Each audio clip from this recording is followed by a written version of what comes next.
that story you were telling me. Couple boys clock out about 5:35, trying to put a little hammer in their head. Standing in the liquor store staring at a fifth, but they picked up a handle instead. Hell right. Hell right. Hell right. Okay. Couple girls with their boots on, got their Bluetooth on, t-shirts saying go Sooners. Then the girl from the small town took off the old town, put on a little Hank Jr. Thank God. Hell right. She got all her rowdy friends coming over tonight. Hell right. Hell right. Everybody's throwing down on a Friday night somewhere in America. There's a bottle to burn and a fire to light, and you ain't done nothing if you did it halfway. If you're gonna raise hell, then you better damn raise hell right. Hell right. Hell right.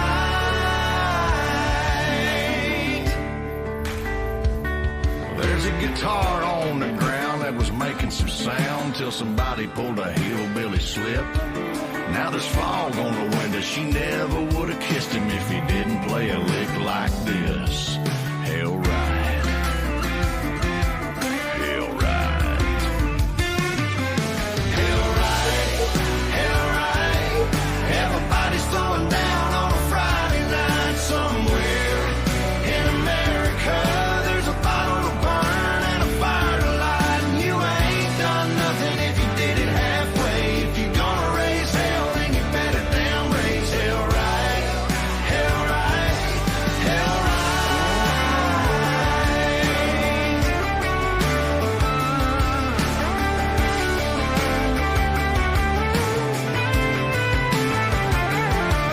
Now 7 a.m., damn if there ain't an empty handle on the square hay bale. Everybody's passed out drunk, but when they wake up, they're all gonna hurt like hell right. Yeah, boy. Hell right. Hell right. Everybody's throwing down on a Friday night somewhere in America. There's a bottle to burn and a fire to light, and you ain't done nothing if you did it halfway. If you're gonna raise hell, then you better damn raise hell right. Hell right. Hell right. You're listening to the House of Cards right here on the Big Patriot Radio Network.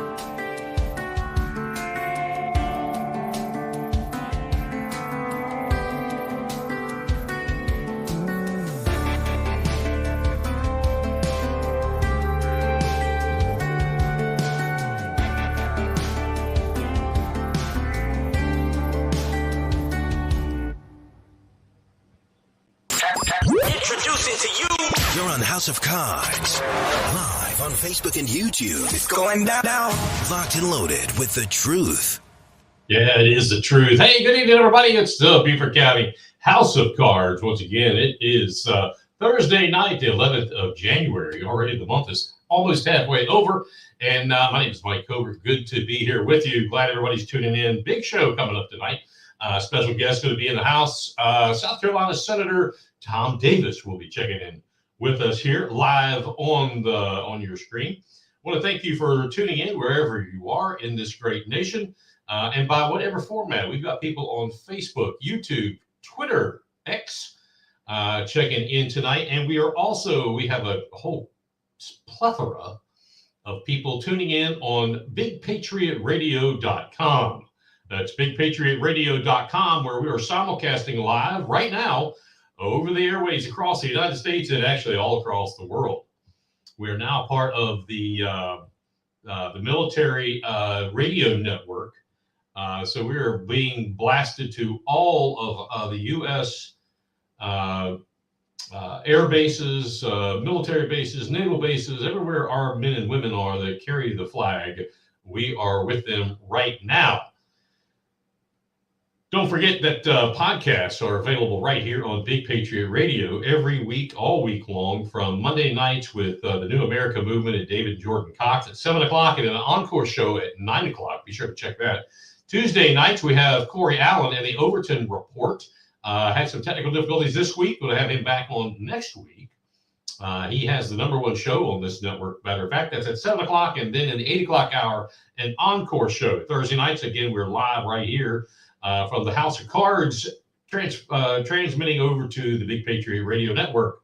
And Sunday, we still have the Frank Frieden Hour, Freedom Hour at 8 o'clock, and at 7 o'clock, Andrew Southwick and the ever increasingly popular Culture Crossroads, now being able to be seen on television.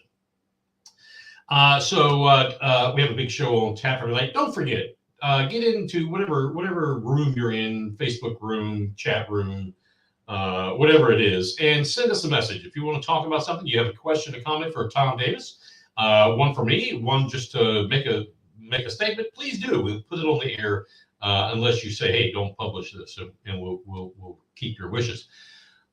Don't forget, crawling across the bottom of your screen is a link to both our tip jar, as I call it, and the Patreon network.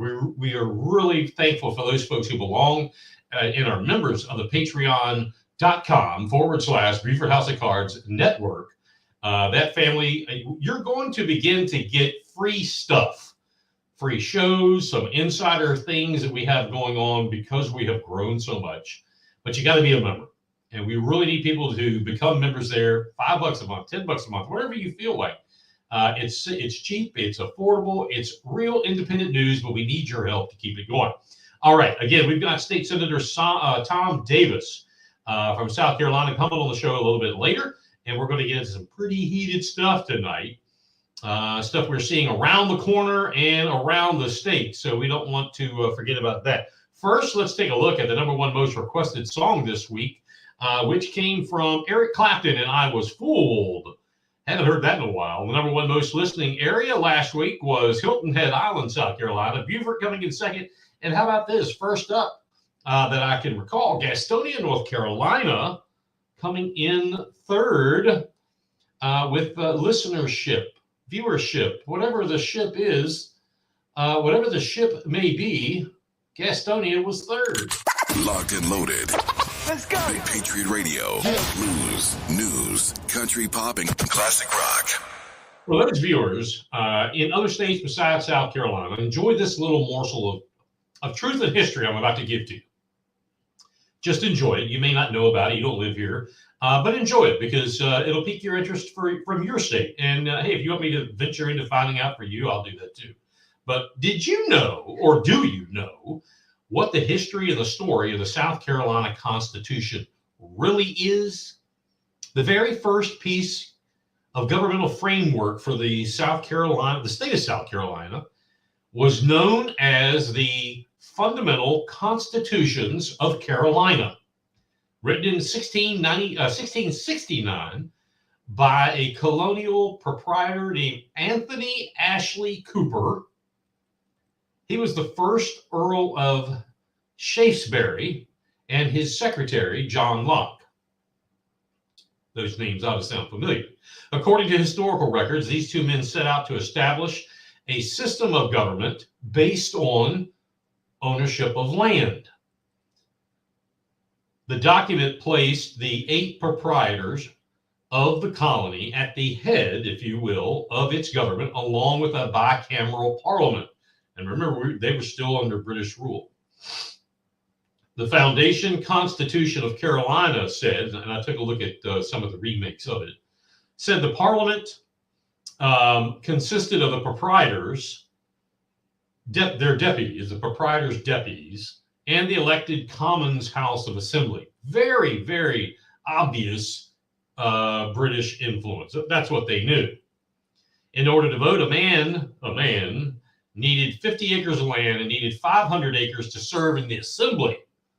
Additionally, a 3-tiered system of nobility was established here, mimicking some things back in merry old England. The barons received 12,000 acres, while those with 24,000 acres became caciques, and those with 48,000 acres, the big daddies, became landgraves. Despite the proprietors' wishes, the colonists refused to ratify the document.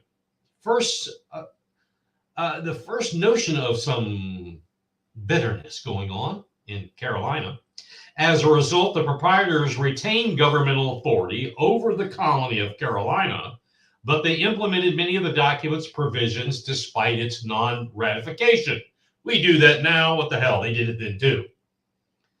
The motherland had gotten increasingly pissed off about what's going on across the pond and quarreled with this new colony known as Carolina. In 1729, the British royal government assumed control of the colony, de facto abrogating, or in other words, getting rid of the fundamental constitutions.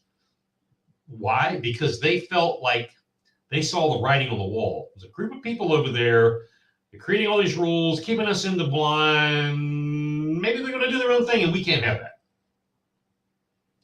After the then British royal governor, William Campbell, fled the colony, the provincial council quickly drafted a new constitution, which was adopted in March of 1776. Extremely key to the modernization of South Carolina that we know it now, at that point in time, was the preamble to the new Constitution, where it lists multiple offenses by British considered tyrannical by the colonists, which is a stark preamble of its own to the later Declaration of Independence. Everybody following me here? We're moving through time. The new Constitution, designed to be temporary, created a two-tier legislature. Okay, two-tier legislature. That started in 1776, somewhere in there. There was a lower house called the General Assembly and an upper house called the Legislative Council. The two chambers jointly elected the president and the vice president, and each chamber selected 3 members. They were part of what they called the Privy Council. 1778 comes around. The temporary constitution was replaced by a document which was supposed to be permanent. Supposed to be. The new Constitution recognized South Carolina's independence from the British. Now, the legislature, whose chambers were renamed the Senate and the House of Representatives, which is what we have today, retained the power to elect the executive. Now we call that the governor, but the executive part of government, along with the lieutenant governor. And we still have that today. There was also this Privy Council, Privy, which I can best explain as a small group from both houses that work together, kind of what we would call a set of conferees or a conference committee that led the show. With that setup, the executive power was substantially diminished. Key for what happens later on in South Carolina. And we talked about this last week. Don't forget, Tom Davis coming on here shortly in about 15 minutes. And some big blow-up news going on. Anyway, after a significant debate in the legislature, the support of Christopher Gadsden and Charles Coatsworth Pinckney. All these names sound familiar? They swayed the members of the body to vote unanimously to disestablish the Church of England as it existed at that time. And that was all well and good until 1790. It was then with the 1787 ratification of Constitution of the United States of America that South Carolina all of a sudden needed to rewrite and update their own. Now, key point from this, and this was really from 1669 onward to where we're talking about. The Carolina colony was divided into 2 main areas, the Low Country and the Upstate. The capital had been originally in present day what we call Charleston, in or around something of around 1790, somewhere in there. The capital was moved to Columbia, moved inland. However, the balance of power, and this is also very interesting because we still are playing this today.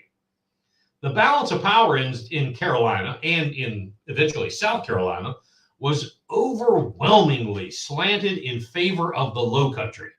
1669, 1790, over 100 years. Over 100 years, The low country was the power hole. Look at the crops. King cotton, indigo, rice. This place, the low country, was money. It was money. Still is. Just not in agriculture as much anymore. Now it's just plain land. Anyway, the key point here that I'm trying to make is that we will see later on this balance will shift, if you will. It is my opinion that the power struggle then is still here now. That is where the rift of the power, in my opinion, became as part, it got into play at that time. We have a power struggle in this state now. What happens in the low country, they don't like in the upstate. What happens in the upstate, they don't like in the low country. People in the Midlands area, they're on both sides. There always has been, as you see here, there's been a rift, a power struggle between the coast and the upstate. That's just how it has been. Now, many in the upstate were dissatisfied with the Constitution. In 1794, prominent upstate Carolinians, Wade Hampton the first and John Kershaw, both have counties named after him, formed what was known as the Representative Reform Association that was challenging this system. They aligned their association with the newly ascendant political party called the Democratic Republican Party. That was a new party. And they eventually prevailed. In 1808, the Constitution was amended. The Constitution was amended to create an apportionment system based on, basically, we talked about this last week, based on the total white population of the state. And that substantially, that alleviated many of the issues. 1810 comes along, an amendment granted the suffrage to all white men over the age of 21. Now we're talking about 1810. This is how the state moved forward to where we are today. Remember, we talked about this last week. This was the 19th century, and the racial divide was not part of any equation in the northern states or the southern states, as that was both people's way to economic lifelines. Remember, we talked about this. Yes, slavery was an issue in the South. That's how they got the raw materials out of the ground. Slavery was an issue in the North because they needed the raw materials to continue manufacturing. So really, was it a civil war? Hell no, it was uncivil. It was an uncivil war. Was it about slavery? Absolutely, because they both wanted to keep it. It kept the farmers in the South, kept them going, and it kept the manufacturers in the North going. Anyway, moving forward. At that time in life, in the 19th century, that was usual, that was customary. It's not today.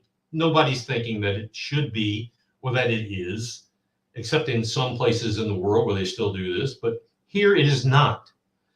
Now, this is where it gets interesting, and our special guest is in the green room. Senator Davis is backstage in the green room getting ready. We'll get to him here shortly. In 1865, due to the end of the Uncivil War, South Carolina had to again rewrite the Constitution.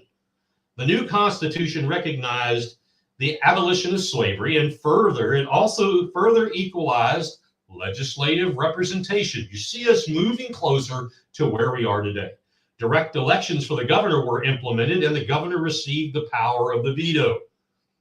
This equalization of legislative representation recognized only the white population, however, and only white men could be elected to the legislature, and included a Bill of Rights, which actually up until then, prior constitutions back to 1669, that was omitted. That was not part of life.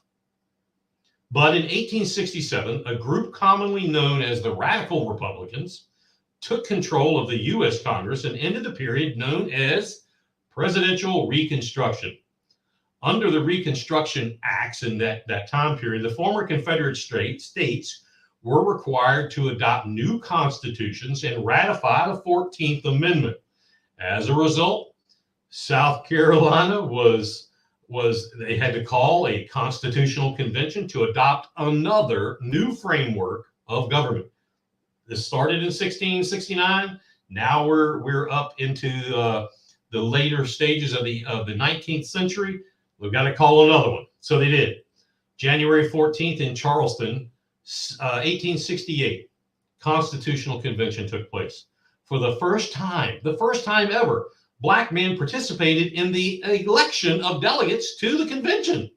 This is amazing history. It is the only constitution in the history of the state submitted directly to the electorate for approval. Now, many whites, and most of them were extremely wealthy white Democrats, plantation owners, they refused to participate. They weren't having any part of this. The United States Congress ratified it on April 16, 1868. South Carolina, here's a fun fact. Share this at the water cooler in the morning. South Carolina was the only state where a majority of the delegates to its constitutional convention were what? They were Black. Is that amazing? Is that amazing? The Constitution ignored wealth. It ignored all of that. It was based representation in the House strictly on population. It abolished the debtor's prison, created counties, gave some rights to women, and provided for public education. Now, the popularly elected governor could veto, and a 2/3 vote of the General Assembly was required to override. Race was abolished for a condition of suffrage or for suffrage. Black codes were overturned. There was no prohibition on interracial marriage. All public schools were open to all races, although that wasn't implemented fully until decades and decades later. Now, remember, we're in 1868. White Democrat plantation owners had been able to continue to keep a stronghold up till now. It was apparent to, and we talked about this last week, it was apparent to many rich, powerful, white Southern plantation owners, Democrats. It was apparent that a Black man could possibly be elected to the governor's office, which at that time had some, we'll call it, power. And that set afoot a huge backdraft of heated arguments. Despite the provisions of the 1868 state constitution, in 1876, whites regained control of the South Carolina government, known as Redeemers or Bourbon Democrats. The Bourbon Democrats. These men consisted of the former plantation white Democrat elite and set about undermining the Reconstruction era document. In the early 1890s, I believe it was, what they called the 8-Box Law, which, and what that is, that instituted an indirect literacy requirement for voting. The 8-Box Law, aimed at disenfranchising African American and poor white voters, came about. It was in 1895, 1893, 1895, that the most incredible change was made to the South Carolina Constitution. Despite the suppression of African American voting rights, many whites still feared of African Americans' political power. Remember, who founded the Republican Party? Robert Smalls, Black fellow from Beaufort, South Carolina. It's amazing how all this ties together. The history here is incredible. 1894, Governor John Gary Evans and Senator Benjamin Tillman called for another new constitutional convention to be held in the state. Tillman, his base was in the upstate. They strongly supported the convention, but his low country rivals resisted. See, we have this battle today, albeit not boisterous in the public face. Then this was heated. The upstate and the low country power struggle. Anyway, the convention was approved by a narrow margin. Before the 1895 Constitution, voter registration limits were lower. Voting was open to all males only males of a minimum of 21 years old. In the 1895 Constitution, the focus of voter registration became one of intelligence rather than personhood. Again, we're taking a science project of humanity and sending it through time. You happen to be here to see this in time. 1669 when we started, and we're in almost the 20th century. And we've gone from being a person, now being white and black, to now intelligence. Anyway, individuals would, until January 1st, 1898, have to be able to answer questions about constitutional provision asked in order to qualify as a voter. Now, there are some that are watching this right now that say, well, we should do some form of that now. And there's an argument to be made there, maybe not on these same lines, but I understand. The registration process included a test of reading and writing. Individuals with at least $20, I believe it was, in property value were also permitted to vote. So you had to answer some questions, but if you had $20, you can vote.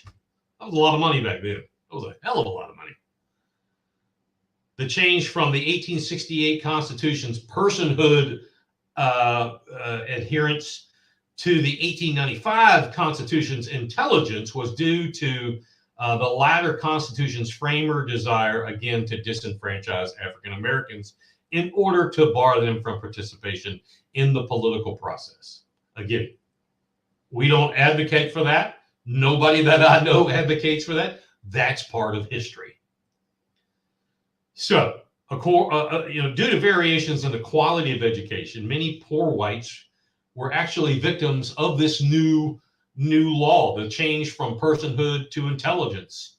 I don't think, in reading this and trying to understand this, I don't think that they realized that this would backfire. And all of a sudden, there were several white folks that didn't have the intelligence to answer that question, and probably didn't have the $20 if you weren't able to answer that.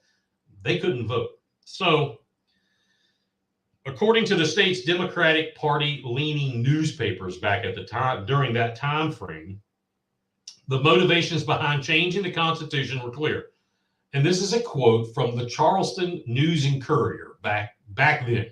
The Charleston News and Courier.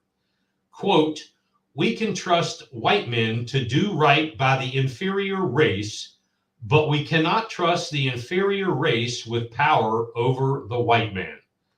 And that is a quote from the Charleston News and Courier back in 1895.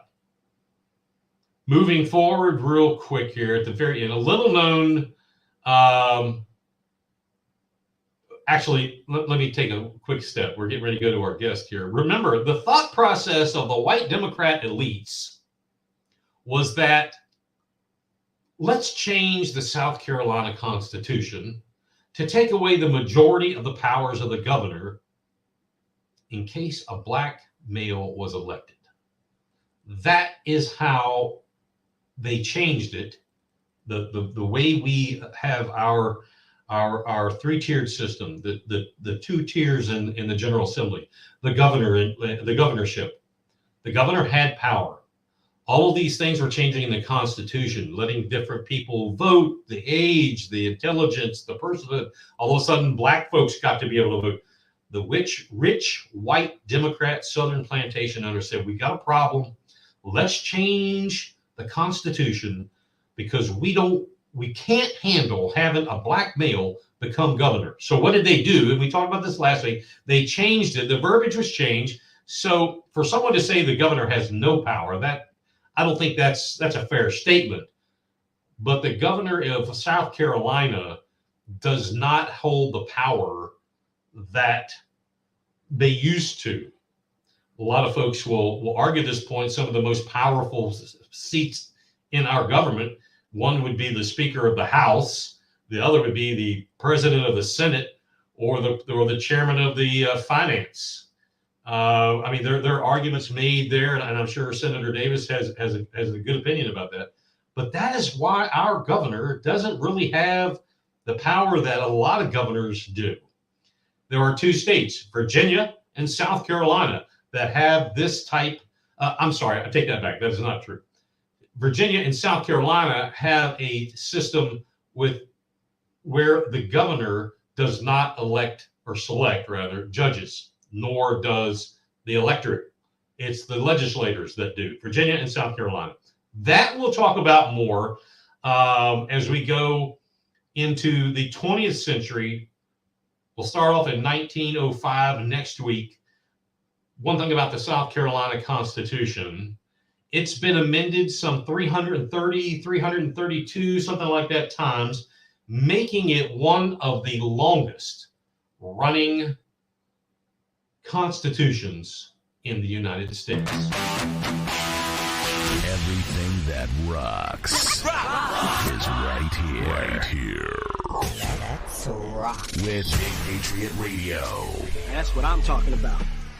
All right, it is half past the hour. At the straight up bottom of the hour, we're going to talk more about South Carolina Constitution post 1900 in future shows. But first, let's bring in our guest for tonight. We'll get ready to click him in here. He is the South Carolina State Senator for Senate District 46 since 2009, serving both Beaufort and Jasper counties. Former Chief of Staff, Deputy Chief of Staff, Co-Chief of Staff, Senior Policy Advisor in the Mark Sanford administration. He is currently the chairman of the Labor, Commerce, and Industry Committee, more commonly referred to as the LCI Committee. He is a practicing lawyer in Beaufort, South Carolina. Please join me in welcoming Senator Tom Davis.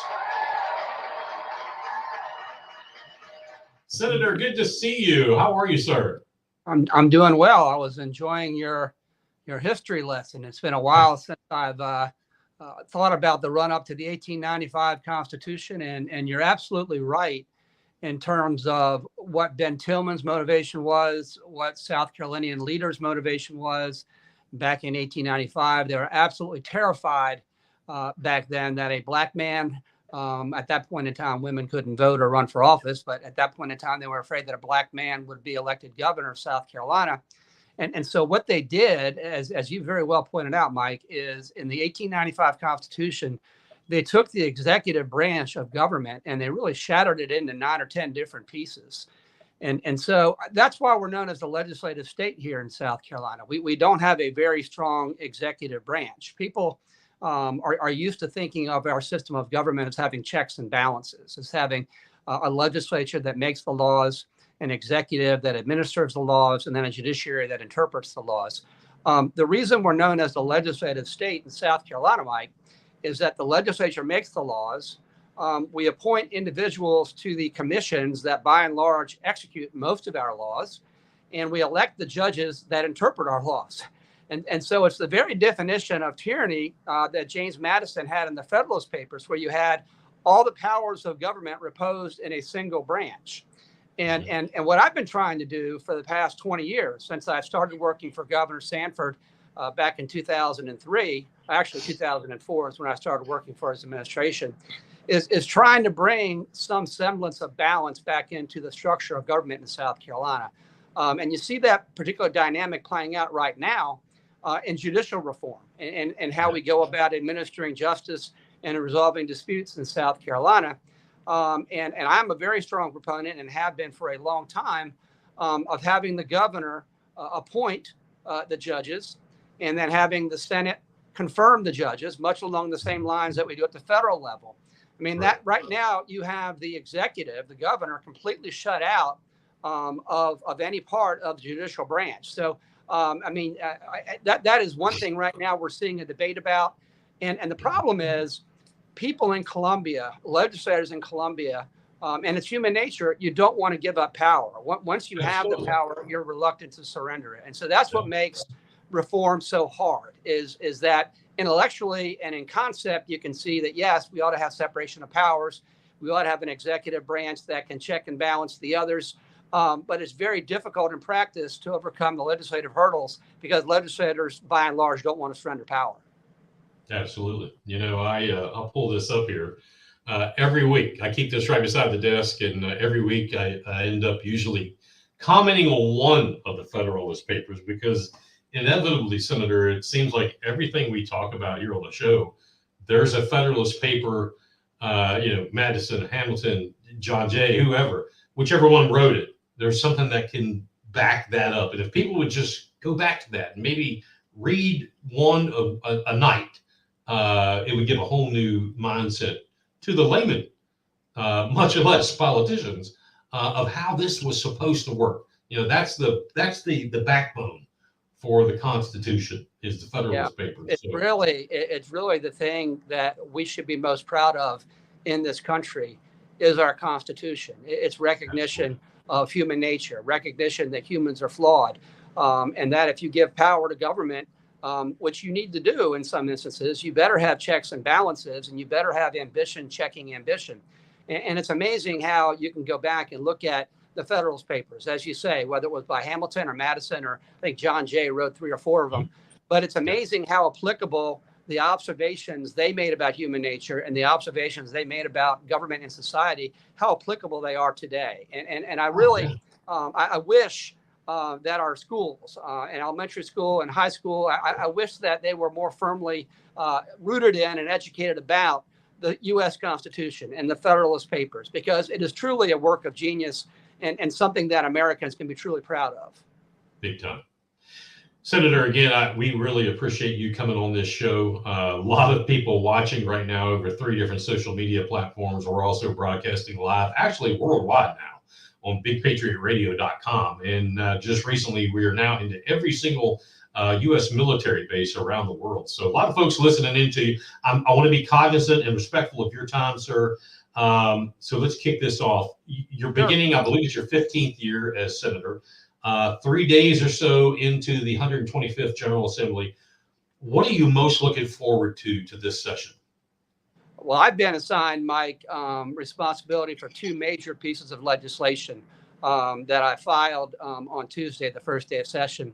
One is in regard to how we go about generating energy and distributing and transmitting it in South Carolina. And the second is in regard to healthcare. And let me just go ahead and sketch out for your listeners a little bit about what I mean about that. Energy in South Carolina, we've essentially had the same model in place for the last 100 years. About 100 years ago, we divided South Carolina up into 3 geographic regions.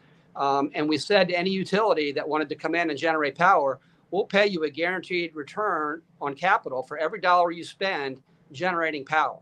And we had to do that 100 years ago in order to attract capital investment to South Carolina. I mean, 100 years ago, South Carolina was not a place where entrepreneurs wanted to invest their capital. And so that's what we needed to do to bring power generation to South Carolina. And fairness to those who put that in place 100 years ago, it worked. We got utilities to come in. They built, electricity generation. They built out a transmission and distribution system throughout South Carolina.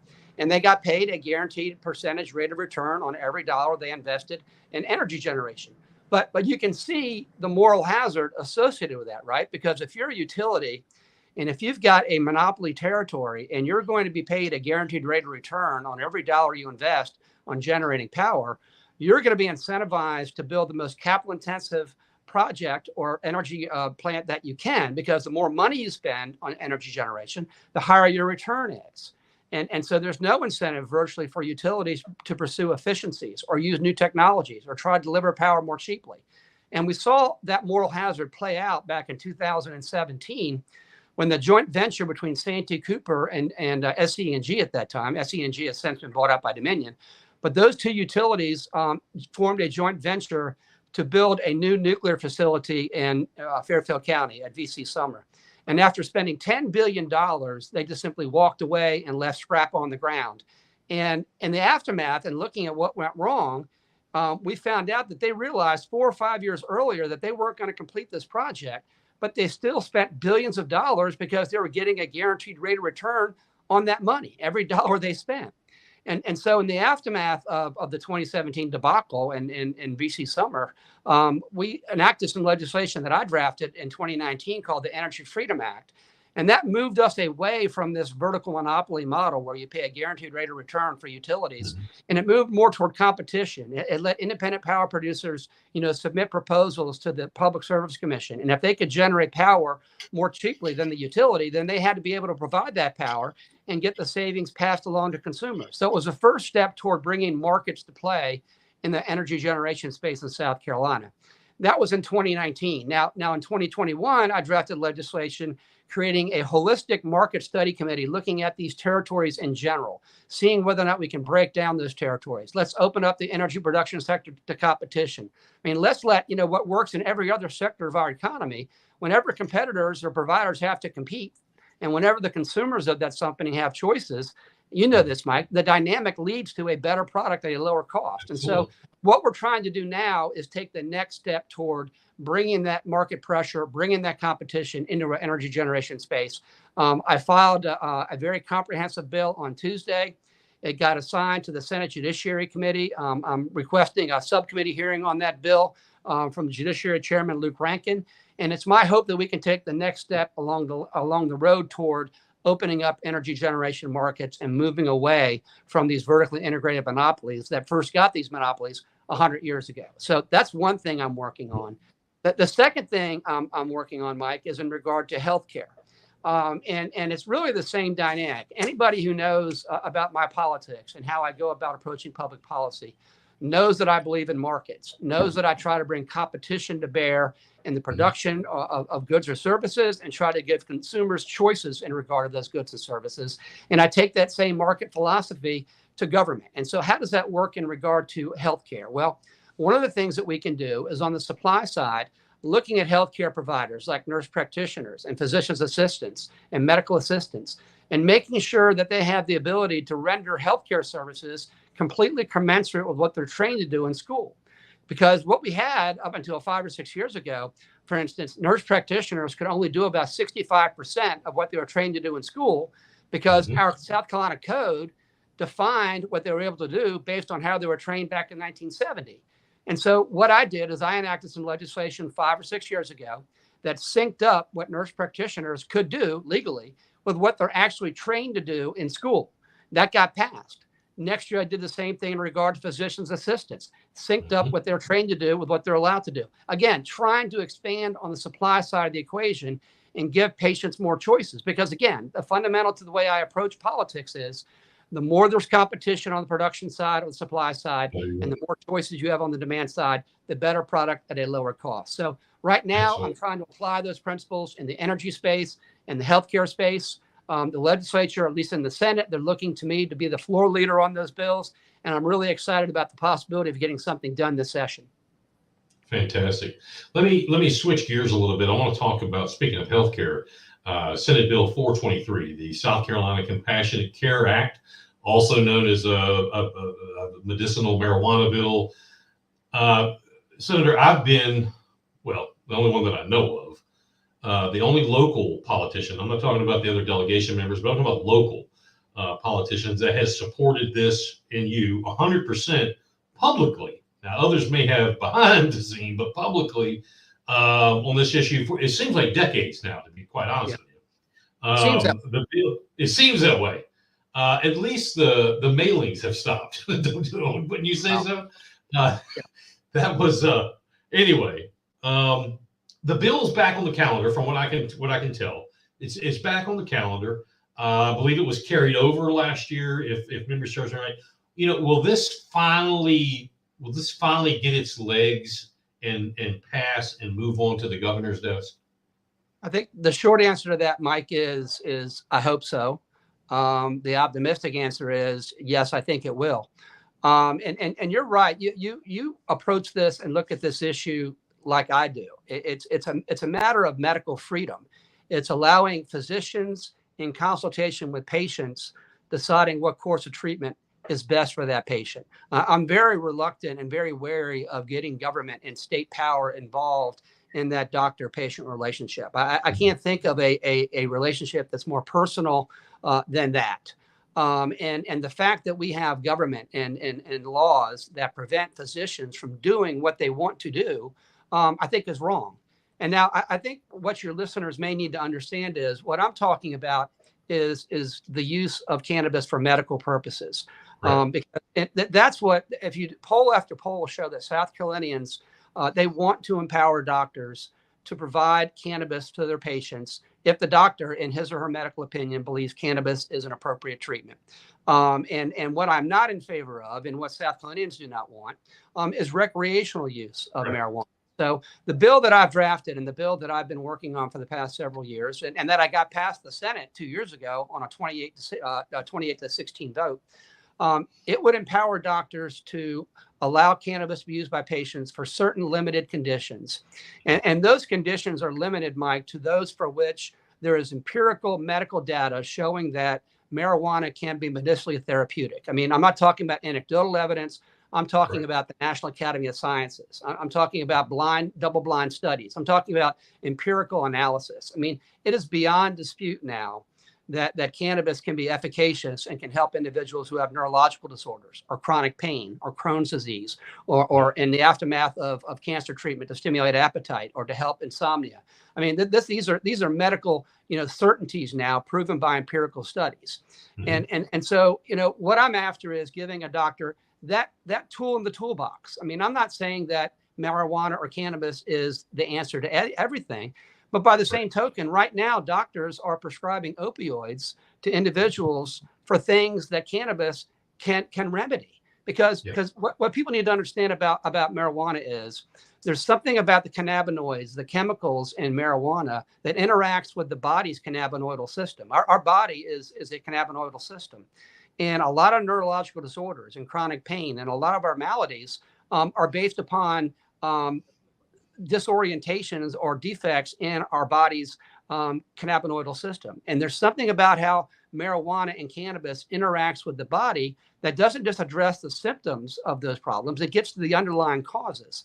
And so doctors are very passionate about wanting this authority to help their patients. Yeah. And so I've been very careful to make sure that it's tightly regulated. I've made it very clear that there's severe penalties for recreational use. I have drawn it up to where doctors have to authorize with an inpatient visit with a patient. The doctor has to confirm in writing that there are no other alternatives to cannabis relieving these symptoms. My bill calls for pharmacists to be involved. Pharmacists would actually dispense the cannabis to patients. I mean, it is the most conservative, responsible medical cannabis bill in the country. And you've already got 39 states that have legalized cannabis for medicinal purposes. And if we don't do this, Mike, I mean, what's going to happen? I mean, if you're a parent and you have a child, for instance, that has seizures, that has epilepsy, and you know for a medical fact that cannabis can relieve those seizures, you're going to get that marijuana or cannabis somehow. You're going to get that. I would do it for my child. Absolutely. And so what you're essentially telling these parents is you have to go out there in the marketplace, in the street, and buy something that you don't know if it's laced with adulterants or fentanyl or something that's going to poison them. But they do it anyway because they're desperate for relief. And so we need to regulate it. We need to police it. We need to make sure that it's safe. We need to have it properly labeled. All these safeguards are in place. I appreciate the support you've given me on this. It will pass the General Assembly, Mike, if we can get it for a vote. The obstacles have always been procedural ones. I mean, first in the Senate, it was one or two senators that would filibuster the bill. I've overcome that now. Now over in the House, when it gets to the floor of the House, as it did 2 years ago, you've got some members that'll put 1,000 amendments on the desk. And just simply dare leadership to stay there long enough to work through those amendments. That's what it's going to come down to is exerting political will to work through those obstructionist techniques. One of the things that over the course of the last many years that this has been going on, that I wish people in the public could have seen, the days upon days upon days upon days that you brought to the well of the Senate stories of real people, stories like the wife of former state senator and insurance commissioner Richardson, Margaret Richardson, and her malady can be treated this way. The kids who had cancer, the people who had seizures, and I mean, the list goes on and on. It wasn't that Tom Davis brought out verbiage. You brought out people. You brought out the person. You put life to these words, and it's this is what gets me. I've had people over the years come to me and say, Covert, you know what, you're really not Republican enough because you support this. Now, to those people who have said that to me, I say, hey, pain and suffering, no political party, and kiss my ass and get out of my way. On a much more professional level, what is your answer when someone says you're just not Republican enough because you promote this? Well, what Republican Party stands for is limited government and maximizing individual liberty and freedom. And we believe that government exists to provide an ordered framework within which that liberty can be protected. And so, let's think about during COVID, Mike, when you had some doctors that were in consultation with patients saying, I think that ivermectin can help you and can prevent, you from getting sick or can mitigate, the symptoms of COVID. And doctors wanted to prescribe ivermectin off label for this purpose. But you had the CDC and the federal government exerting power saying, no, if you do that, we're going to hold you and be in violation of medical standards, and you can be subject to medical malpractice, and you can be subject to medical sanctions. I mean, was that Republican and conservative for the CDC and the federal government to come in and say to doctors, you can't do what's best for that patient? I mean, I would argue that the true Republican view, and if you are a conservative, and if you do believe in limited government, and you believe in individual liberty, you want to maximize the freedom of a doctor and a patient in consultation with each other to do what's best for that patient. And you don't want 170 politicians in Columbia. I promise you, you do not want 170 politicians in Columbia making that decision for you. And let's talk about Margaret Richardson for just a moment, because you make a great point. A fine, well-bred Christian lady. I mean, I can't think of a person that is more of a epitome of a Southern lady in the very best sense of that term. And she suffers from this particular condition, Mike, where at a moment's notice, it will feel like there is a hot iron placed against her temple. And she testified before the Senate Medical Affairs Committee and says she howls in pain like an animal. And she curls up on the floor and screams like an animal. The only thing that relieves the pain is one puff on a marijuana cigarette. One puff, and that THC and those cannabinoids get into her system, and it removes that pain. It removes that pain. I mean, this is something that I can't think of anybody, if they had a wife or a loved one or a child that was on the floor howling like an animal in pain, and there was something like this that could relieve that pain, I defy anybody to say to me, oops, I'm sorry. Those politicians up in Columbia say this is something that I can't do, and I'm going to bow down to the state and recognize their authority here. Nobody would do that. So why in the world would we not want to provide safe, legal access to something that medicinally we know can be efficacious? We have the National Academy of Sciences looking at over 10,000 studies saying there is conclusive proof, the highest degree of proof, that cannabis can be medically therapeutic. Why are we standing in the way of letting doctors do what they think is in the best interest of their patients? Absolutely. Senator, another subject that you have not been a champion for, but the champion for, is the Jasper Ocean Terminal. You and I local level, I led some local support here on a local level to back you up in the statewide to build a cohesive backing, I guess you could call it, for you locally on this. You and I have talked ad nauseum. Many conversations over the years about this subject. Can you give the listeners, the viewers, a brief update? What is the status of the Jasper Ocean Terminal?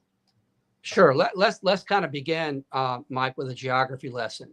What we're talking about as you drive down 17 towards Savannah, and right before you get to the Talmadge Bridge, if you look over to your left, you'll see a broad expanse of land. And really what you have there are 10,000 acres of land that have been formed over the last 70, 80 years by taking spoil and dredge from the Savannah River and depositing it into the wetlands on the Jasper side of the Savannah River. And so over the last 70, 80 years, that 10,000 acres has gone from being a wetland to being like the surface of the moon, because they put the spoil there, they push it down, they wick it out, they put more spoil on top of it. And so now you've got 10,000 acres of developable land.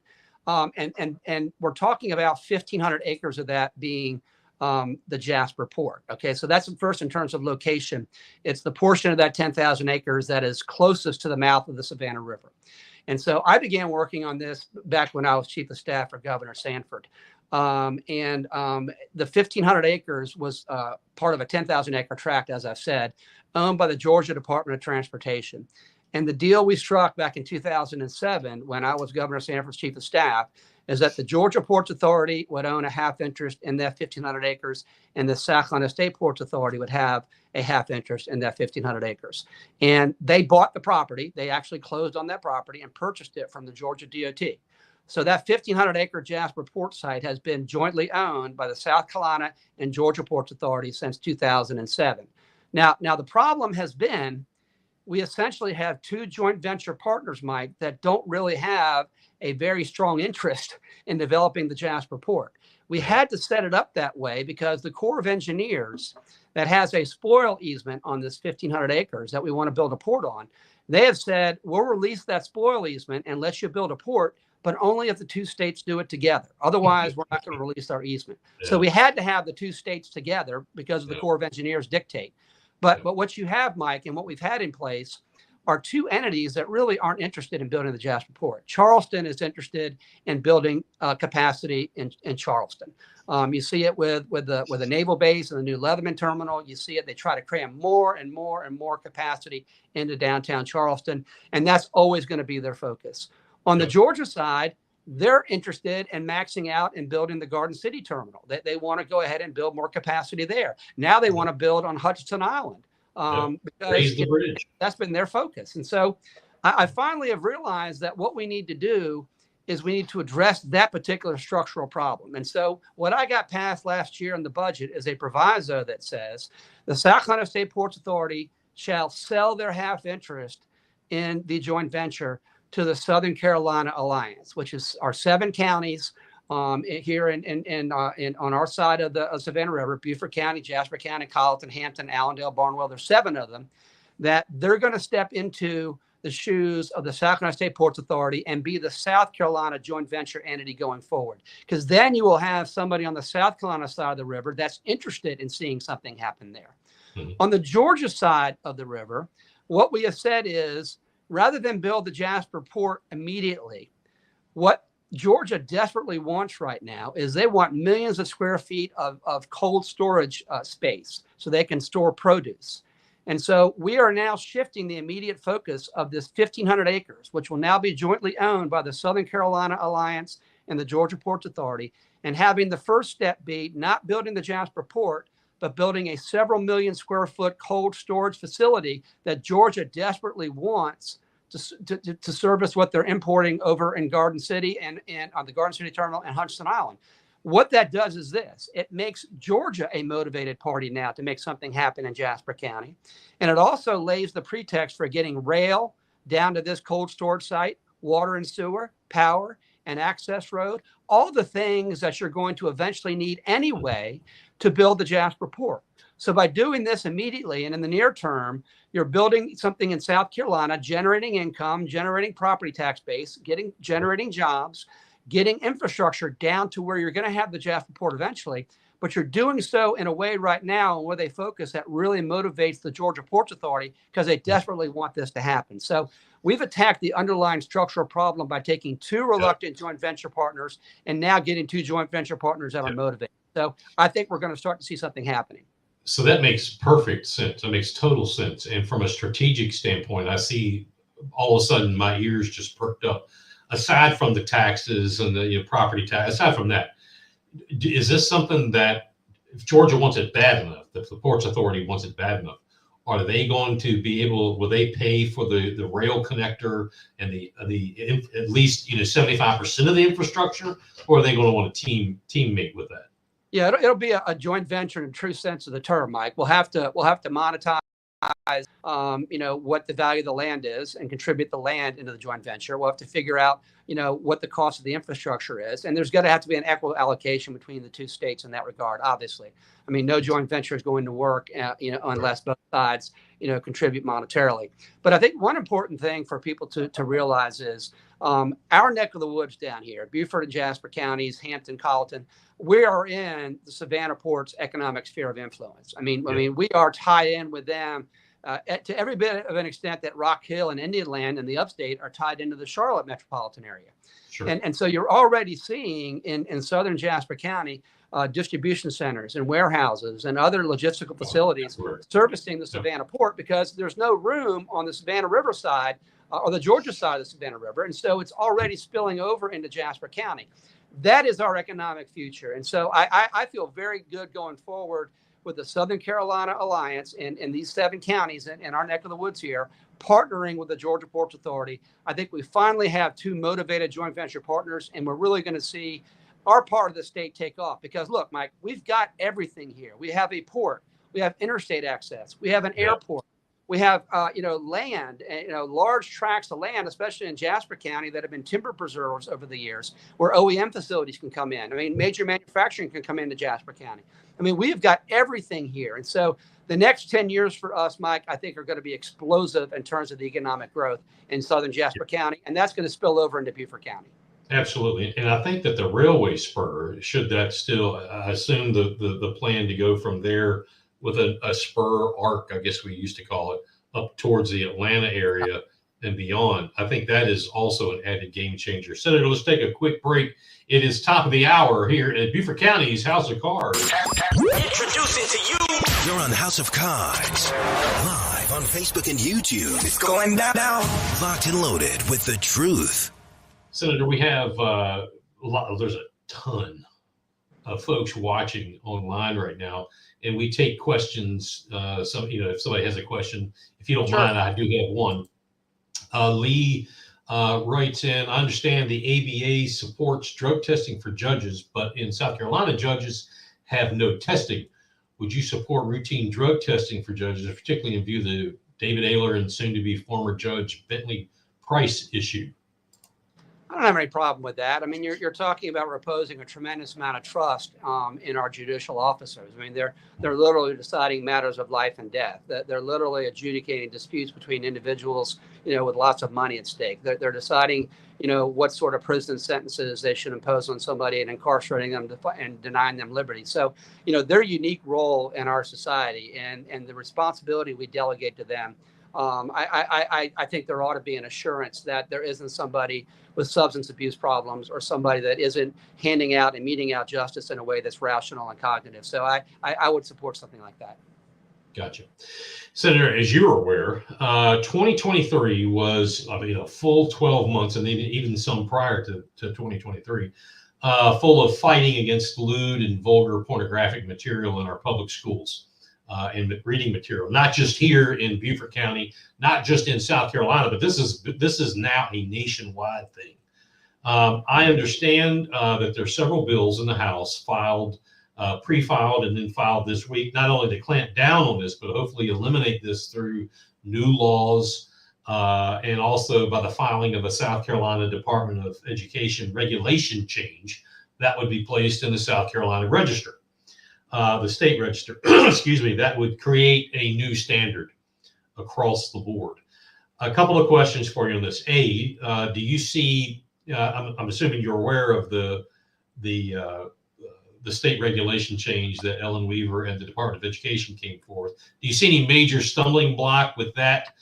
Even though that's in the House, do you see any major stumbling block that getting through the 120-day rule?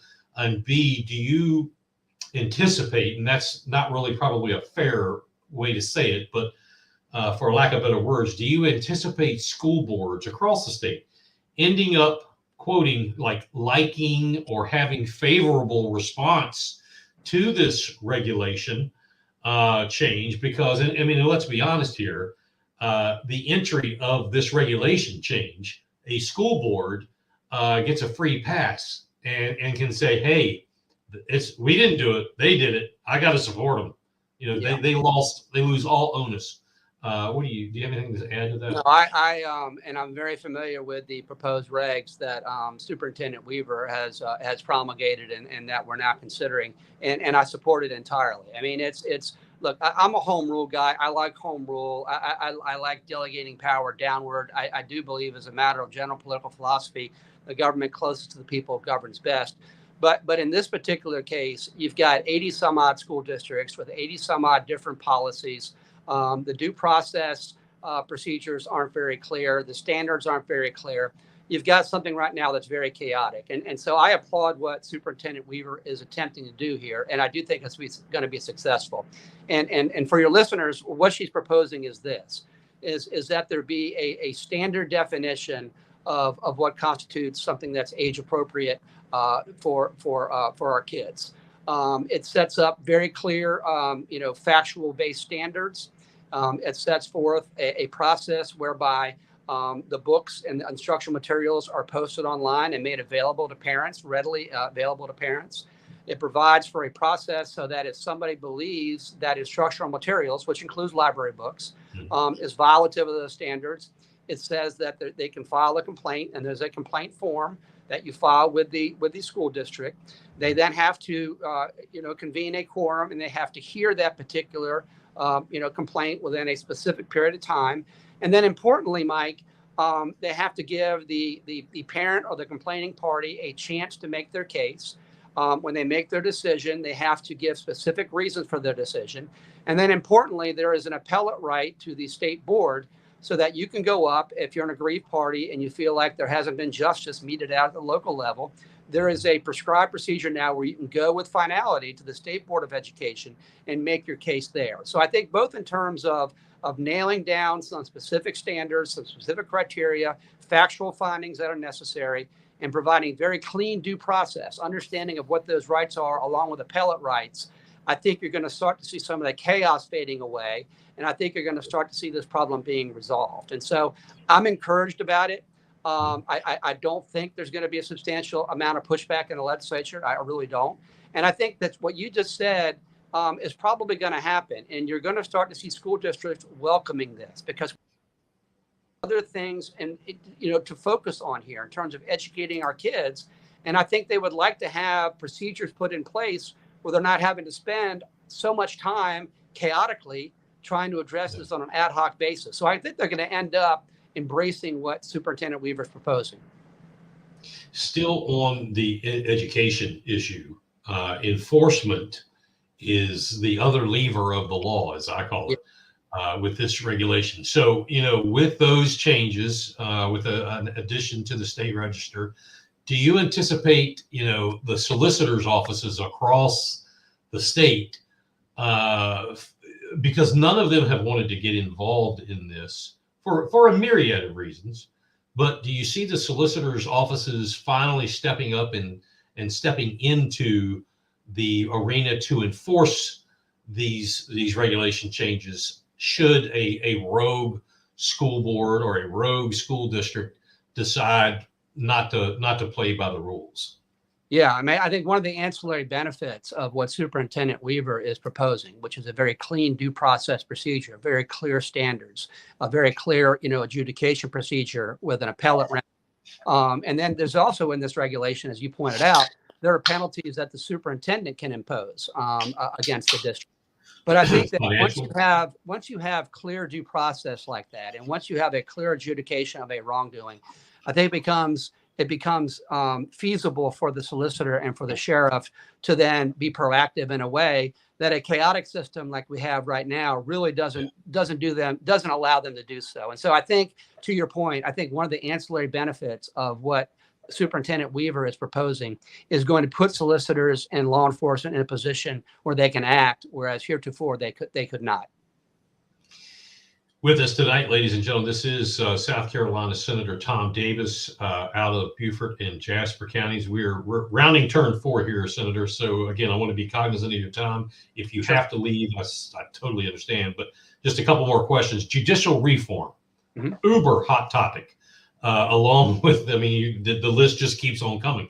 Hot topic here in South Carolina. I'm going to say specifically the House.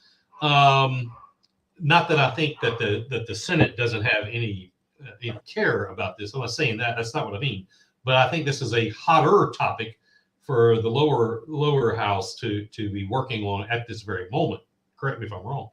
What role with that do the senators play in the judicial reform process? Well, there's several bills that are pending in Senate Judiciary right now. My colleague Chip Campson, he chairs the subcommittee in Judiciary that's looking at these reform proposals. And I guess you got to draw a distinction between immediate relief and long-term relief. If we want to do immediate relief, we're going to have to go ahead and somewhat work within the existing Judicial Merit Screening Committee, because that's in the Constitution, the state Constitution. Mhm. And if you want to take that out, you're going to have to go ahead and pass a constitutional resolution, send it to the people for a vote. And I'm confident that the people would approve that constitutional amendment. But again, we're talking about a process that takes a couple of years to get on the ballot. So I think in the near term, immediately, what are some of the things that we can do? One of the things I think we ought to do is get the lawyers off of the Judicial Merit Screening Committee. I mean, I don't think that a legislator, when I say lawyers, I mean legislators that are lawyers on that Judicial Merit Screening Committee, because those lawyers in the legislature that serve on the Judicial Merit Screening Committee wield a tremendous amount of power. They're the ones that decide which individuals the rest of the General Assembly votes on to become judges. And so, they have the power to not screen out somebody. That's an incredible amount of power. And what you have, Mike, and I don't, maybe your listeners or viewers will be shocked to hear this, but you have members of the Joint Merit Screening Committee who are lawyers and legislators, and they're also appearing before these judges and trying cases. Yeah, and I think that just shocks the conscience, right? So I do think one of the immediate things that we can do are get the legislators who are lawyers, who are going to be appearing before judges in their private practices, get them off that Judicial Merit Screening Committee. They have an inherent conflict of interest there that's impossible to overcome. And I think that's something that we can do in the immediate term. Now, in the near term.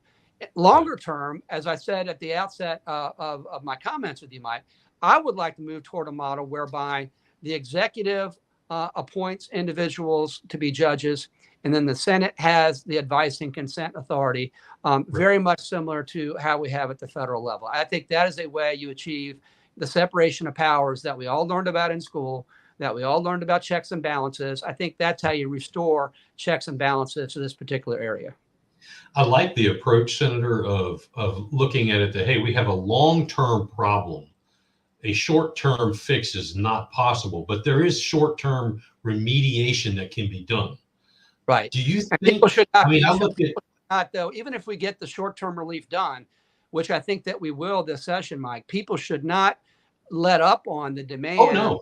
Larger, more permanent reforms. And so that's why, I think it's important to draw that distinction, because I don't want legislators taking a victory lap in May saying we have finally solved this problem by taking lawyer legislators off Judicial Merit Screening Committee. That is an immediate thing we can do to alleviate a bad situation, but it is not the permanent fix that we need.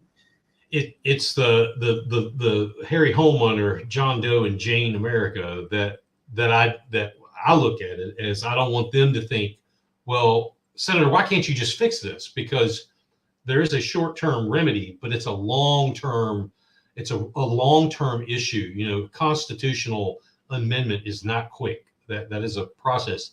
And I have to say, as much as I disagree almost completely with Dick Harpootlian, I found it interesting this morning when he was at the well and mentioning some things about judicial reform. I found it very amusing.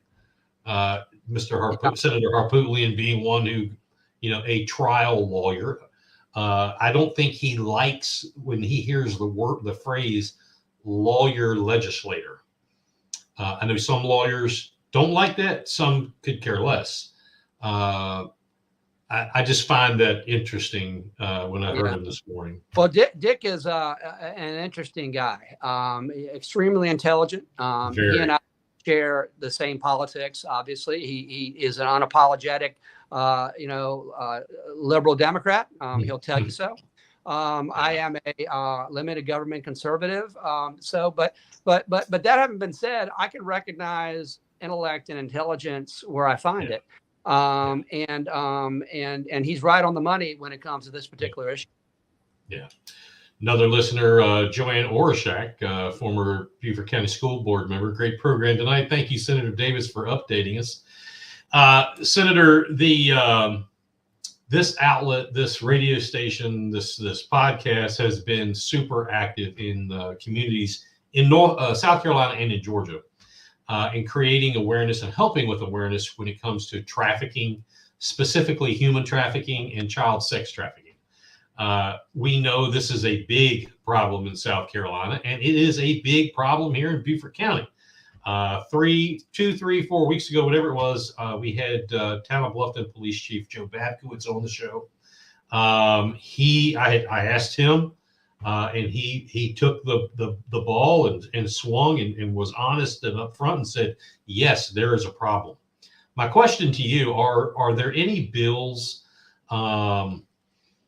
or changes out there in any of the Senate committees or the House, if you know it, that address this issue, along with specifically stiffening the penalties on this issue? And I'll tell you why. My own thought process on this particular issue, and I don't know off the top of I don't know what the penalties are for sex trafficking or human trafficking. I don't know that.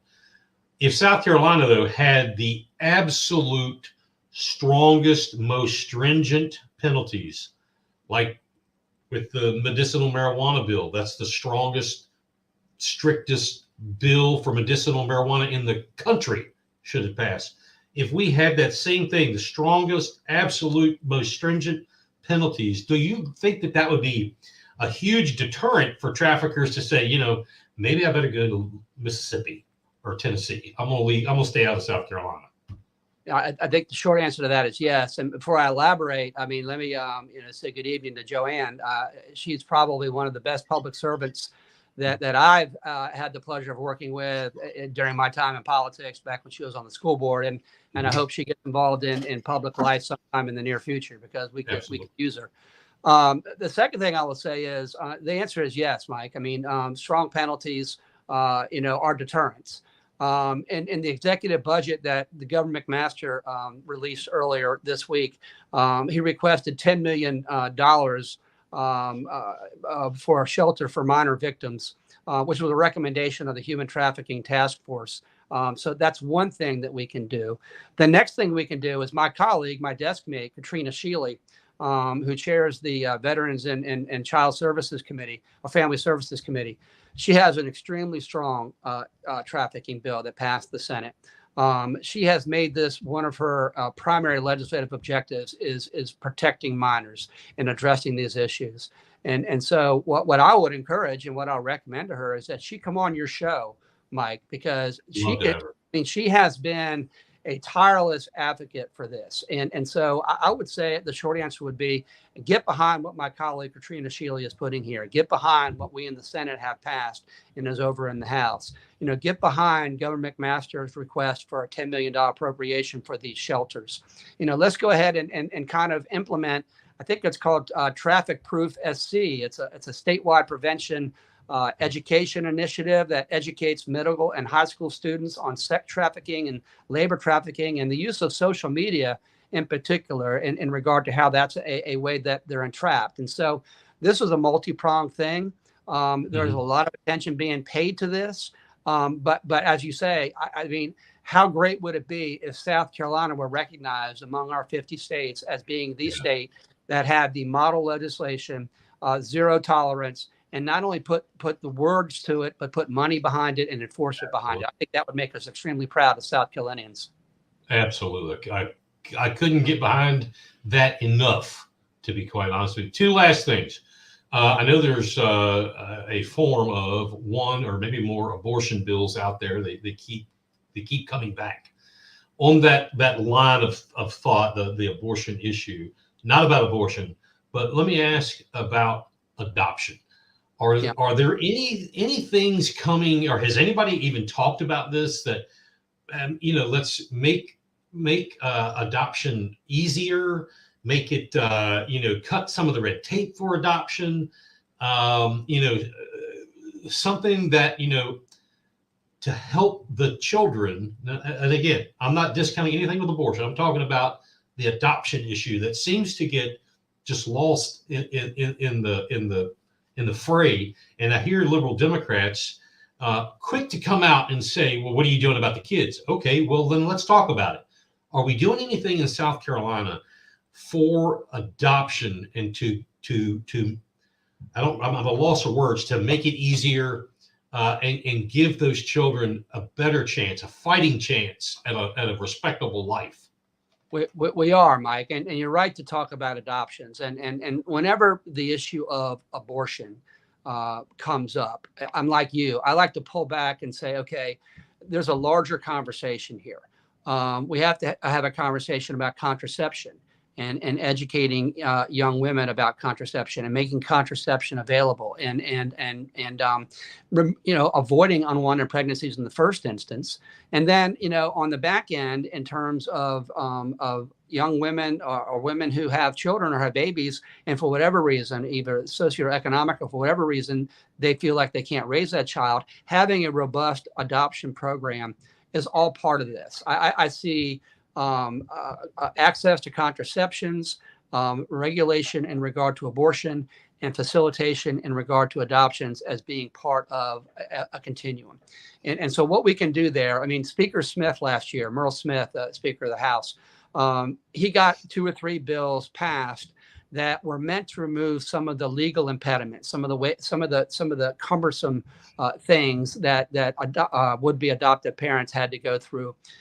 They have yet to be implemented, so hopefully they work. And if they don't, we need to go back and try it again. But again, it's also going to take some money, Mike. We're going to have to provide, for instance, incentives for families to adopt. We're going to have to help them with some of the costs that are associated with adopting. I mean, it's expensive. I mean, and we ought to provide the assistance, through the budget, through tax credits or through grants to ameliorate, not forever, but the initial adoption process and getting adoptive parents and helping them become nurturing parents. We can do more in that regard as a state. And let's just be honest about it. And doing more, that is code for saying spending more money. And we're going to have to spend money on it. But in talking about how to allocate our scarce resources here in South Carolina, the scarce amount of money we have in the general fund, that is a laudable and noble and worthy goal, is to facilitate adoptions and make them more prevalent. And I hope that's something, I hope the laws that got passed last year that Merle Smith proposed work. I hope we provide those sorts of incentives that I'm talking about, Mike, because again, we can't let our concerns about the child stop at the moment the child is born. Okay. Because you're right. That's what we're criticized all the time by those on the left, saying you care about the child in the womb and then you cease caring once they become born. I mean, I don't think that's true, but by the same token, let's go ahead and demonstrably show that it's not true. And we can demonstrably show that it's not true by putting our efforts behind these adoption initiatives that you pointed out. I think it's also fair to say that, yes, absolutely. You're absolutely right about cost. I think it's fair to say that we could leverage the cost, whatever that cost is, that the state is already paying for.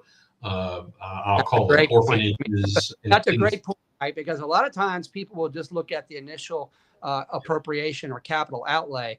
They don't look and see what you're saving by doing that, and what you're saving in terms of DSS services, and what you're saving in terms of DJJ being overrun by kids that didn't get a good upgrade. I mean, these costs could be avoided if we go ahead and do this prevention, so to speak. An ounce of prevention is worth a pound of cure. So it's always helpful to have that discussion in terms of, by making appropriations now, how are you avoiding costs in the future? So that's a great point on your part. Right. Last thing, and I think I see a message coming in. I see who it's from, and as soon as it loads, this is probably the same thing. Last thing I wanted to bring up is election integrity. Election integrity in the voting process here in South Carolina, another really big hot topic. It's my opinion, and in my view only, that we should remove the voting machines. I mean, I was there when you all talked about it, and we talked about it on county council and that whole process, whatever. In my opinion, that we should remove those voting machines. And it wasn't until this last primary, when what happened to me, and you're well aware of it, that I wasn't finally sold on this until I saw what I saw. And get back to paper ballots where we vote in private, They're counted in public at the precinct level with all voting in person, with the exception of the sick and afflicted and the military, all done on election day, not election week. And until this happens, we're going to be, in my opinion, continue to be plagued with election fraud. We have the ability, again, as you're aware of, to serialize ballots just like paper money. What are your positions on this? And before you answer, this message is loaded. Let's bring it up. Helga Crandall, good promoter of the show. Yes, you've reviewed the RNC. I don't know if you can read this or not. Do you see that on your screen? I'm on my iPhone, Mike, so it's very difficult. She says, Senator Davis, you reviewed the RNC resolution on election integrity. We sent over a dozen letters speaking to why this resolution was great. What are your thoughts about the SCGOP writing and adopting such a weak resolution? You have to remind me, what modifications did the SCGOP? I know they made some amendments to the RNC recommendation, Mike. I don't have the text right in front of me now. Sure. I think what she, and I'm sure Helga will add more here in a second, but I believe where she's going with that is, the Republican National Convention came out with, a memorandum about election integrity. And it was very specific about how we need to change the voting process, how we're riddled with fraud, almost the antithesis of what our very own the county GOP had been saying with their get out the vote, very liberally progressive style of advertising, and support of election machines, the election process in automation. So I think where she's going with that is what the SCGOP adopted and ended up being very weak was not the same as what came out of the RNC, which I find to be rather ironic because the co-chair of the RNC is the chair of the SCGOP. That didn't make a whole lot of sense. Why, let me bring that down. Why are we so weak with our enforcement of election integrity when the National Party was very clear that we got to get out of this business and go back? Hey, the bottom line is this. In the Middle East, I've been to countries where they put ink on your thumb when you vote. Okay? Now, nothing is foolproof, but they figured it out. And if a third world country that you have to use a bathroom in a hole in the floor can figure it out, the United States of America can certainly do better. We can do better. Well, there's no question that we ought to strive to do better always, Mike. And let me say, let me make a few general observations about how I approach this issue, and maybe that can answer your caller's question. First of all, I think there ought to be a paper ballot, a way to verify, a way to document how someone casts their vote. We ought not just simply, cast a vote into a black box and trust that it's going to spit out a result that's consistent with what that voter wanted or what collective voters have voted for. So, to the extent that we can have improvements made to the ballot verification process, to the paper verification process, I think that's fair. But let me say this, and I take a lot of pride in this. Beaufort County and Beaufort County legislative delegation a few years ago took the lead in instituting some reforms to our election integrity process. And I know that there are some that say that it didn't go far enough, or some that say that it really didn't address the problem entirely. But it did make a material improvement, in my opinion, Mike, in regard to election integrity. And that was Beaufort County leaders that did that. And more specifically, there were Beaufort County individuals that were involved in that election integrity effort. Conway Ivey, my friend in Beaufort. Barbara Nielsen, my friend in Moss Creek. Shodan Lee and her husband, Matt Sweeney, on Hilton Head. Kevin Henley. They all put their shoulder to the wheel on this and got through some reforms that I think are very important. Now, can we do better? Should we continue to try to restore faith in the system? Of course we should. If you've got a lot of people, a majority of people, or even some people who don't have faith in the election process, who don't have faith in the integrity, then it's incumbent upon us as lawmakers to restore that integrity. I'm open to this. I went to a great group called the Palmetto Patriots a while back got some great information on this. I've got some great ideas in that regard. I want to restore that faith. I'm not saying that, that the bill that was passed a couple years ago is perfect, but I do think it's fair to say, Mike, that it did bring some substantial reforms to a process that needed work. And I take a lot of pride in the role that Beaufort County played in that. Now, that having been said, I'm willing to go further. I'm willing to do more. I'm willing to restore that trust. I admit that I'm not an expert in this area. A lot of people in Beaufort County, you among them and others, have delved into this and understand the issue. I am humble enough to listen. I will listen and be educated on this issue. I can't know every single issue to the level of detail necessary to do proper policy. But I have an open mind. I am willing to try to restore integrity. I am willing to do the next step. I am willing to go ahead and restore the people's faith in our process. Because if we don't have that, our form of Republican form of governance, where we elect officials to act on our behalf, that's eroded and it can't function. Right. That's exactly right. Helga wrote back. She said, "Thank you. The SCGOP removed the machines from the resolution. That was the crux of that." Julianne's writing in. I would agree. I would agree with her that Yeah. any system that simply puts information into a black box and we trust it to put out the right result. I agree. We can't have that. You have to have a paper backup. You have to have a way of verifying. You have to have a way of corroborating. I think they're right on the money with that, and I'm open to doing more in that regard. And I think I don't want to belabor this, but I think, and I had talked to another member of the delegation mentioning that there's no paper trail, and this particular legislator said, "Well, yeah, we do have a paper trail." I said, "No, wait a minute. The paper trail we have is a barcode. I don't know anybody, and I'm fair to say I don't know anybody that knows anybody that can read a barcode.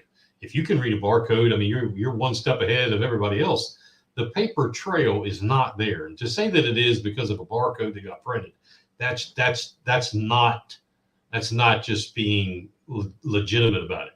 Again, when during the primary, the last go around, when I saw with my own eyes, and my wife was standing there, and we saw the machines start to work because somebody was 35 miles away in Beaufort over the airwaves that you're not supposed to do, and they fixed the machine.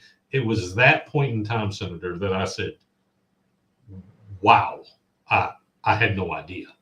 I had no idea. I can tell you this, Mike, if I had, when I ran for office for the first time, or any time that I ran for office, if I walked in to cast my vote and I didn't see my name on that ballot, I think my head would have exploded. So I don't know.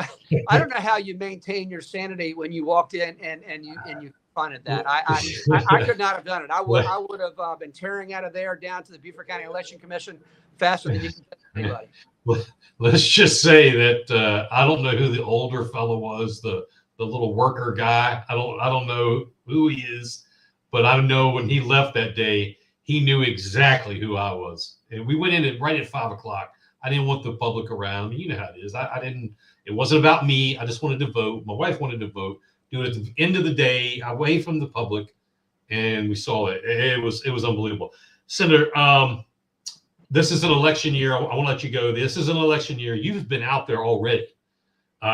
You took the bull by the horns and you got on the program and have been knocking on doors. Your steps per day have got to be off the chart. I wish I could do the number of steps that you've been doing, knocking on doors, doing good things. How can people stay in touch with you? And if they want to get involved with your campaign, I found a website. Let me put it up here. Is this still good? SenatorTomDavis.com. That's it. How else can they get in touch with you? I mean, you can get me at that website. My email is tom@SenatorTomDavis.com. I'm also on Facebook. I'm also on Twitter. I have an Instagram account, but I haven't really. I got to rely upon my daughters to help me get that stood up, Mike. That isn't something that I'm really actively involved in. Yeah. But let me say this about knocking on doors and doing the kind of footwork you've talked about. My district has grown tremendously in recent years, and there's so many new neighborhoods and so many people that haven't had the opportunity to interact with me over the years. And so what I've done is there's an app called I-360 that allows me to identify individuals who have moved here in the last 4 or 5 years. And I load up that app with the addresses. I get some brochures, and I get out there and I walk and knock on the doors. And it's been incredibly rewarding. And I think that they appreciate it. I mean, people who have moved to this area, they appreciate meeting their local elected official, and they appreciate being able to share their thoughts. And so I get a lot out of that. And quite frankly, I enjoy it a lot. I like getting outside and knocking on doors and talking to people. So, but I look forward to 2024 and campaigning hard. 2024 is going to be a big election year up and down the ballot. I know you're going to be involved. I know that a lot of civic-minded people are going to be involved, and let's show that democracy still works here in 2024. Absolutely. Thank you again, Senator, for being on the House of Cards. We appreciate you. You're always welcome here at any time. Tell your friends in D.C. or Columbia, rather, bigpatriotradio.com, the House of Cards. Senator Tom Davis, ladies and gentlemen. Thank you for having me, Mike. I appreciate it. Thank you, sir. Absolutely. Thank you again. All right. It is about 25 minutes. Introducing to you. You're on House of Cards, live on Facebook and YouTube. It's going down. Locked and loaded with the truth. All right. Last on the docket, since we're talking about legal stuff, last on the docket for tonight, this is the most important. Not that what Senator Davis was talking about wasn't, but this is very important. I'll ad lib here for a few minutes. And this is for everybody in South Carolina, not just this district, but everybody in South Carolina. If you have people, friends, neighbors, loved ones, enemies, exes, whatever, that you can send a text to, tell them to jump on, because they're going to want to hear this. You're going to want them to hear this. You're going to want somebody else to be as pissed off as you are about to be in a few minutes. Share the love. Don't be pissed off alone. Let somebody else enjoy your pissed offedness, if that's a word. All right. This week in the South Carolina House of Representatives, a bill went to the South Carolina House Rules Committee. This bill is H 4735. It went through, it was put onto the Rules Committee. That's chaired by Representative Ann Thayer, Republican from, I think, Greenville area, I think Midlands, upstate, somewhere like that. And it passed through the committee. This bill is a rule change bill. What's the big deal, Mike? What's the rule change?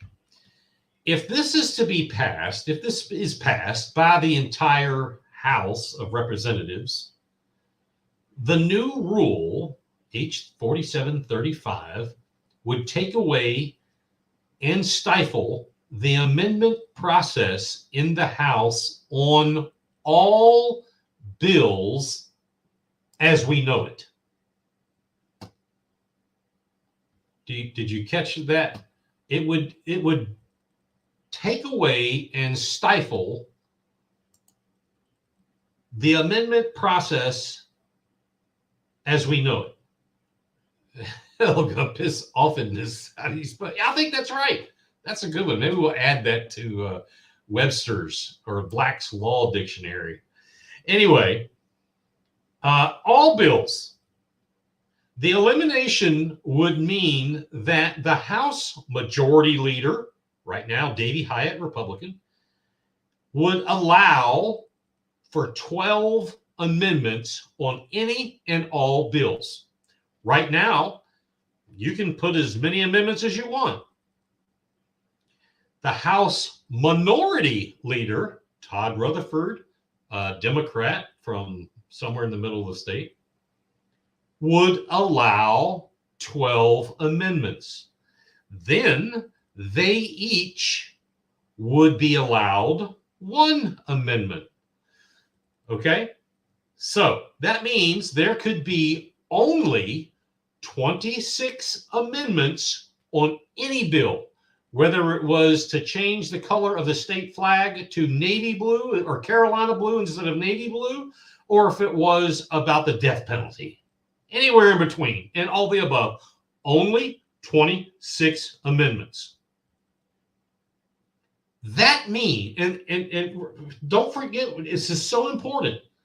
The amendments are would be decided upon by those two individuals, the minority leader and the majority leader. That's who decides. That means those two would be the controlling effort of the amendment process. You might as well throw in the Speaker of the House, because the majority leader is going to be of the same party as the Speaker, and they're going to be two peas in a pod.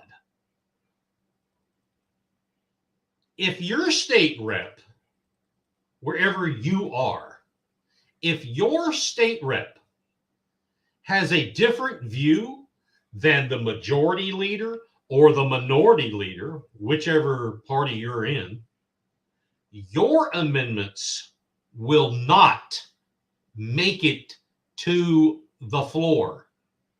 Your amendments will not see the light of day.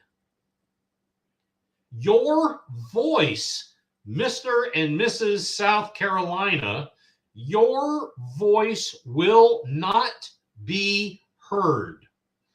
This is the most egregious and draconian attempt to shut down the people I have ever. This is at the top. This is the worst I've ever seen. These people, no, the people, the electorate, the citizens, we want to decentralize government. Decentralize it. Centralizing government is socialism and communism, and we want to decentralize it. This bill, H4735, centralizes government. It is the definition of centralizing government. Folks, you're going to have to do it tonight and tomorrow and the next day. You need to write emails. Write them as a what do you call it? A boilerplate, and get the address of every single, whether it's Democrat or Republican, it doesn't matter. This is not about party. This is about being an American. You've got to write these state house members, these representatives, and tell them, do it immediately, and then call them and leave messages. Tell them no on 4735. No, no, no, no, no, no, no, no. No, no, no, no, no, no, freaking no. Think about this for a minute, ladies and gentlemen. Yes, there is a House majority and a House minority. Right now, there is a Republican caucus, which is the House majority, and there's a Democrat caucus, which is the House minority. The supporters of this bill will tell you we have to come together as a party. We have to get together to go along and make the Republican Party or make the Democrat Party strong together. Other bullshit like that. No, no, no, no, no, no, freaking no. There are other caucuses out there too, by the way. There's the Family Caucus, the Freedom Caucus, the Black Caucus, the Men's Caucus, the Women's Caucus, the Baptist Church Caucus, there's probably the Blacksmiths Caucus, the Brewers Caucus, all kinds of stuff. All kinds of caucuses. Caucus is a group of like-minded people. If one of those other caucuses, the Women's Caucus, the Men's Caucus, the Baptist Caucus, the Catholic Caucus, whatever, the Black Caucus, if one of those caucuses have a viewpoint on anything that they want to have debated, too fucking bad. Too bad. Unless you are of the Speaker of the House and the majority or minority leader, unless you think like them and you're a uniparty globalist establishment elite, it's too bad. It's too freaking bad. I can't say this enough. H4735 is horrible, horrible, horrible. It's terrible, terrible. It is an attempt. This is where the truth comes out. And you're only going to hear this here. Maybe you'll hear it on the Overton Report. Maybe you'll read about it in MyrtleBeachSC.com. Maybe you'll read about it in Fitz News. Here is the truth. It is an attempt by Davey Hyatt, the House Majority Leader, and Todd Rutherford, the House Minority Leader, among some others, to solidify a uniparty and efficiently place masking tape with duct tape, glue, and another layer of duct tape over the mouths of anyone, and I mean anyone, who does not believe the way they do. What brought this on? Why, that's a damn good question. Last year, Majority Leader Davey Hyatt led the way to kick out 16 Republicans out of the Republican caucus. This was the Freedom Caucus people, for not signing a extremely egregious loyalty oath. Now that was bad. That was bad, and it caused a big ruffle. I mean, we had grown men and women making, it was like come to blows almost. That was bad. This is 10 times worse. It's worse than 10 times worse. No, freaking no. And for you Republicans out there, pass this along to your other Republican friends. This rule change will actually give more credibility and more airtime to Democrat, liberal, progressive amendments because they're keeping it 12 and 12. Hey, if this was going to be done along the lines of percentage of each party, we got like 88 Republicans and 20 or 30, whatever it is, the remainder Democrats. There would be, if you want to keep it percentage wise, it would be like 19 from the majority and like 6 or something like that, 5 from the minority. I mean, that would be bad enough, but at least it would be indicative of the makeup of the House. But oh no, these morons have it where it's 12 and 12. Why don't you just open the door for every liberal progressive policy that you could think of? Come on in. No, I'm not going to allow any more Republican Freedom Caucus, Family Caucus. I'm not going to allow any more conservative amendments. But you Democrats, because you've got 12 too, or 13 actually with the leader, and you want to put up bills that would, not as liberally progressive as that can get, bring it on. I mean, how stupid do you have to be? At least it could have been done on a weighted average, if you want to call it that. But oh no. I mean, I don't know Davey Hyatt, but Representative Hyatt, why are you giving more credibility to the liberal progressive party? People like Gilda Cobb Hunter, love her as a person, but she is ate up with progressivism. John King. I could go on and on. At least Todd Rutherford is halfway okay. He's still a liberal Democrat. Justin Bamberg, liberal Democrat. Ott, very liberal. I mean, where does it stop?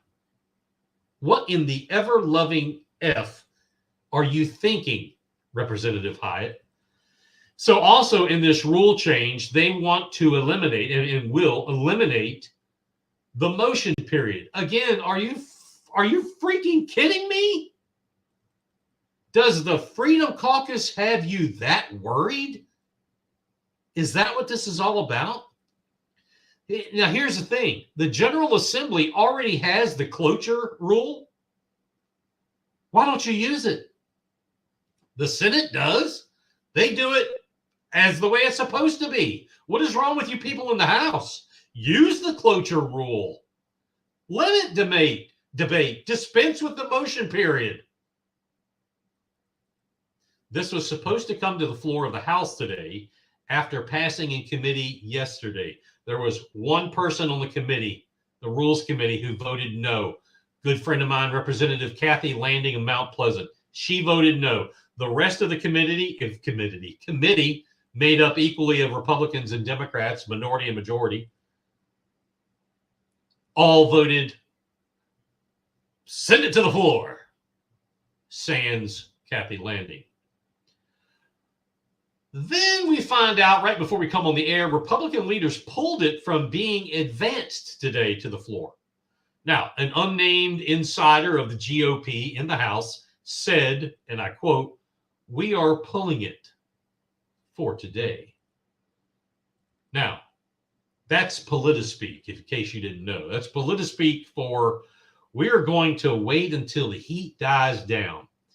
And outlets like the House of Cards, Big Patriot Radio, the Overton Report, MyrtleBeachSC.com, Fitz News, anybody like that, they'll get tired of it. They'll let it go. When the heat dies down, we'll slip it back on the calendar and we'll pass it. This is something doesn't have to go to the Senate. This is a House rule. Don't let up, folks. I beg you to contact every single House member. Email, phone call, leave a message. It all means something. 4735. No freaking no. Keep the pressure at max level. It is the only thing, I'm telling you. That is the only max level pressure is the only thing they understand. Your Rock Authority. Big Patriot Radio. I wouldn't tell anybody about this. And finally, taking a look at Skyglass tonight, there have been more than 4 or 5 or so P8 sub-sniffers out this week.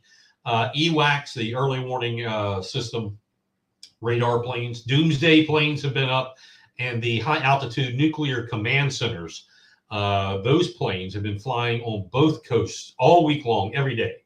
Refuelers have almost tripled in numbers, specifically in the Northeast, 5 to 6 at a time, 24 hours a day. That is significant and indicative of fighter jets and the like. Those don't show up on our systems. The refuelers do. And something's going on. There's a lot of military activity going on. We suspect that with the placement of more naval vessels in the Red Sea by the U.S. and some of our allies, personally, I think that once Senator, listen to me, General, what is his name? Secretary of Defense, Lloyd Austin, once he gets out of the hospital for his prostate surgery the next day or so, maybe he's out already, or maybe he'll get replaced. I heard there was, even the Democrats were upset about it. Anyway, when that's over, I believe you're going to see some kind of military reaction by the United States and the allies against Yemen and the Houthi rebels. Will Iran get involved? My gut tells me yes, they will. So, I say all that to, be sure you're preparing yourselves with emergency water, emergency food supplies, should you need that. Make sure you have everything in order in case of problems with the grid and electricity. If you have a whole house generator, make sure it's fueled up with whatever fuel you're using. Whatever. If you have a fireplace and it's wood, make sure you got some wood on hand. It's going to get cold. And, gas up your vehicles. Make sure you got cords for your phone, your cell phones and things like that. In case something happens with the grid or phone lines, et cetera. Now, I'm not saying anything's going to. I'm saying it's better to be prepared and not need it rather than need it and not have it. You know what I'm saying? So anyway, join us next week. Oh, I see here, Palmetto State Watch. We'll stay on it. Good. Glad to hear that. Good folks over there at Palmetto State Watch. Join us next week as we have candidates, hopefully, for the Bluffton Town Council and more of the corruption saga going on inside of the South Carolina. I wanted to bring this up tonight, but we're running out of time, and I don't want to shortchange this because there is a corruption saga going on inside the South Carolina House of Representatives to report out to you. You're not going to believe what you're going to hear. It's getting a message here. Anyway, you're not going to believe it. Thank you for those of you who are watching on whatever platform. Thank you for those that are listening to the podcast. Be sure to tune in to www.bigpatriotradio.com. You can listen to it on Live 365, Amazon Alexa, and also Roku TV, or go to our Facebook page. You can listen live right there. We hope you continue to listen in to us every Thursday night. Listen to us on the radio. Please join us in a patreon.com membership. We need your support. Tell everybody you know about us. We need to get our numbers up to get a little bit further up in the YouTube rankings and so forth and Facebook. All right. Until next week, that's it from Beaufort County's House of Cards. Stay safe and good night, America.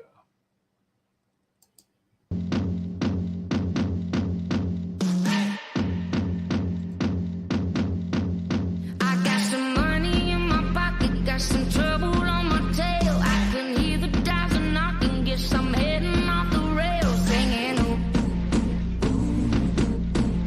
I'm talking about you. I got some new best friends forever. See, I met them at the bar where the whiskey goes down better when they don't know who you are, singing. Ooh, I'm talking about you.